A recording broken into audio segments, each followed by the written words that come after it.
భారతదేశపు మహాగ్రంథాలు కావ్యాల సంపూర్ణ సంకలనం. సబ్స్క్రైబ్ చేయండి తిలక్.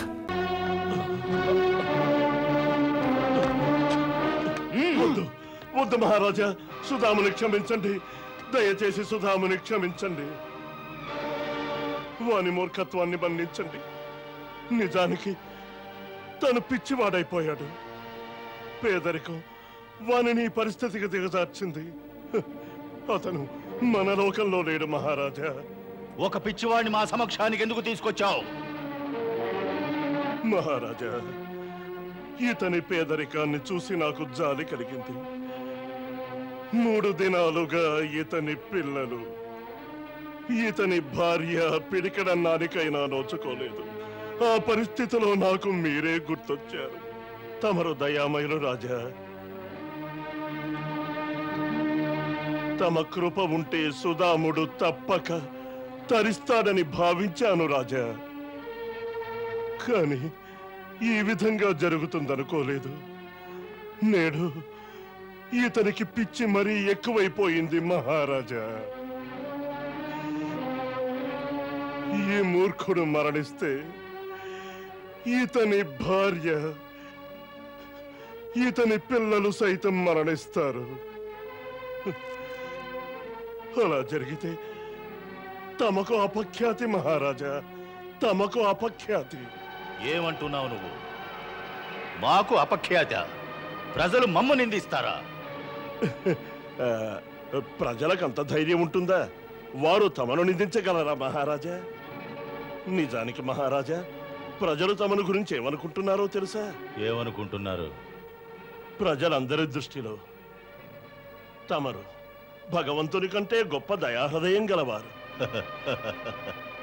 ఎవరినైతే భగవంతుడు సైతం క్షమించలేడు, తమరు అటువంటి వారిని సైతం క్షమించగలరు మహారాజా.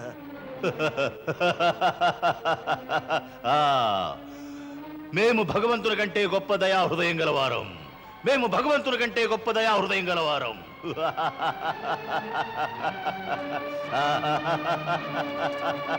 చక్కగా వచించావు. మేము భగవంతుని కంటే గొప్ప దయా హృదయం గలవారం. మేము ప్రతి ఒక్కరిని క్షమించి వేస్తాం.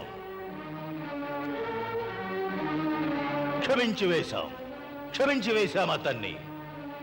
అతనికి కఠిన శిక్ష విధించకండి. కేవలం దేహశుద్ధి చేసి పంపండి. వెళ్ళండి.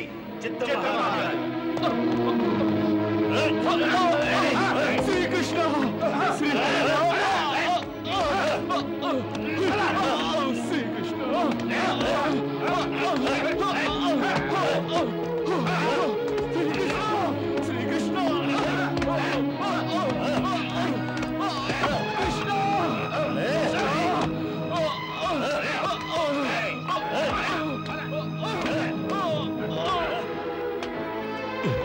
చక్రధర, మేము ప్రసన్నులమైనాం. నీవు మమ్ము భగవంతుని కంటే గొప్పవారిగా అభివర్ణించావు.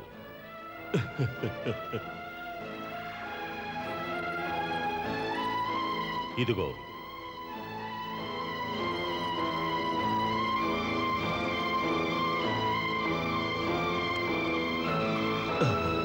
స్వీకరించు.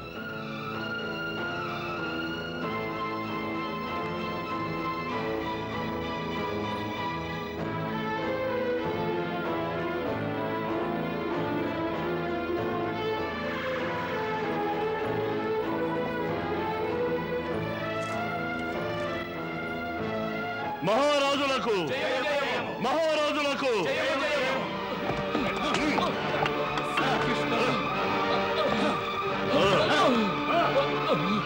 శ్రీకృష్ణ, శ్రీకృష్ణ! నువ్వు అదృష్టవంతుడు కనుక నిన్ను దేహశుద్ధితో వదిలేశారు. శ్రీకృష్ణ!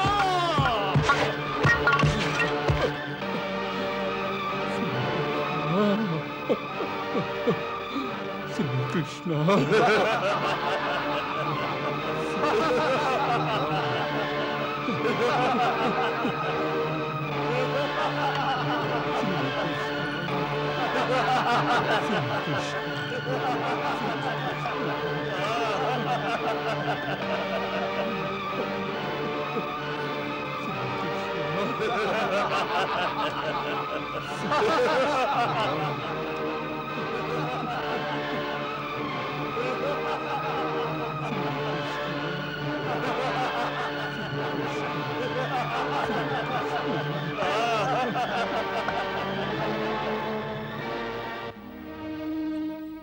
స్వామి, అతని స్థితి హృదయ విదారకంగా ఉంది. అతని దుఃఖం అంతం అవుతుందా? అంతం అవుతుందా కాదు దేవి, అంతం అయినది. తమరంటున్నది ఏమిటో బోధపడ్డం లేదో. ఇదే అతనికి అంతిమ పరీక్ష. దుఃఖం అనే చరమ దశను దాటిన తరువాతనే ప్రాణి సుఖం అనే ప్రథమ దశలో అడుగు పెట్టగలదు. అంటే దీని అర్థం సుధామని జీవితంలో కష్టకాలం అంతరించిపోయే శుభతరుణం వచ్చిందనేగా? శుభతరుణం ఇంకా రాలేదు, త్వరలో వస్తుంది. దేవి, రాత్రి అంతరించిన పిదప ప్రాతకాలపు వెలుగురేఖలు విశ్వమంతా ఎలా వ్యాపిస్తాయో అదేవిధంగా ప్రాణుల యొక్క పుణ్యకర్మ ఫలం ప్రారంభమైన నాడు వారి జీవితాలలో కూడా ఆనందపు వెలుగురేఖలు విస్తరిస్తాయి. ఇందుకోసం మనిషి యొక్క మనస్సు, బుద్ధి తప్పకుండా మారవలసిన అవసరం ఉంది. ఇప్పుడు సుధాముని విషయంలో జరగబోతున్నదే.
క్షమించండి స్వామి. శ్రీకృష్ణ శ్రీకృష్ణ. ఇది నా పొరపాటే. నేనే మిమ్మల్ని బలవంతంగా పంపించాను. అందుకే తమరు ఈ విధంగా గాయపడ్డారు.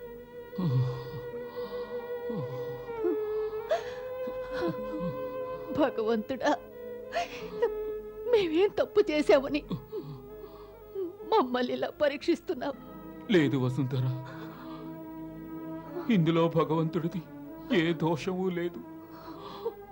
ఇది కేవలం మన పూర్వజన్మ యొక్క కర్మ ఫలితం. దీనికి ఆ భగవంతుణ్ణి ఎందుకు నీవు దూషిస్తున్నావు? మరింకెవరిని దూషించను. మీ మిత్రుడు శ్రీకృష్ణున్నా? ఇప్పుడు అతన్ని దూషిస్తే ఏమిటి ప్రయోజనం? చూడు వసుంధర, ఒక్క విషయాన్ని తెలుసుకో. ఈ ప్రపంచంలో ప్రతి ప్రాణి తన పూర్వజన్మ కర్మ ఫలితం, అది సుఖమైనా దుఃఖమైనా స్వయంగా అనుభవించి తీరాలి. జీవితానికి చరమాంకం మోక్షం. ఎప్పటి వరకు తన పూర్వజన్మ కర్మ ఫలితాన్ని అనుభవించాలని వ్రాసి పెట్టి ఉంటుందో అప్పటి వరకు ప్రాణికి మోక్ష ప్రాప్తి కలుగదు. మోక్షం? మీకు సర్వదా మోక్షం గురించి ఆలోచన. ఏ మోక్షం గీక్షం నాకు అక్కర్లేదు. మోక్షానికి బదులుగా నాకు, నా బిడ్డలకు, నా భర్తకు 3 వేళలా పట్టెడన్నం దొరికితే అంతే చాలు. తమరు మహాజ్ఞానులు అయినప్పటికీ తమకు ఒక స్త్రీ హృదయంలోని వేదన అర్థం చేసుకునే జ్ఞానం లేదు. ఒక తల్లి కనుల ముందే ఆమె బిడ్డలు ఆకలి దప్పులతో ఏడ్చి ఏడ్చి నిద్రిస్తుంటే ఆమె భర్త తన భార్య బిడ్డల కోసం ధనార్జనకై వెళ్ళగా అప్పుడు ఒక నిర్దయుడైన రాజు అతన్ని దారుణంగా హింసిస్తే అప్పుడు ఆ స్త్రీ పడే వేదన ఎలా ఉంటుందో తమరు చదివిన ఏ శాస్త్రంలోనూ ఉండదండి. ఇది తమరు అర్థం చేసుకోవాలంటే తమరు చదివిన శాస్త్రాలను వదిలేసి జీవన శాస్త్రాన్ని పఠించాలండి. ముందు దాన్ని పఠించండి. మీరే చెప్పండి, ఎంతకాలం అనుభవించాలి దుఃఖాన్ని? నేనే కష్టాన్ని భరించలేకున్నానండి. నా వల్ల కాదు.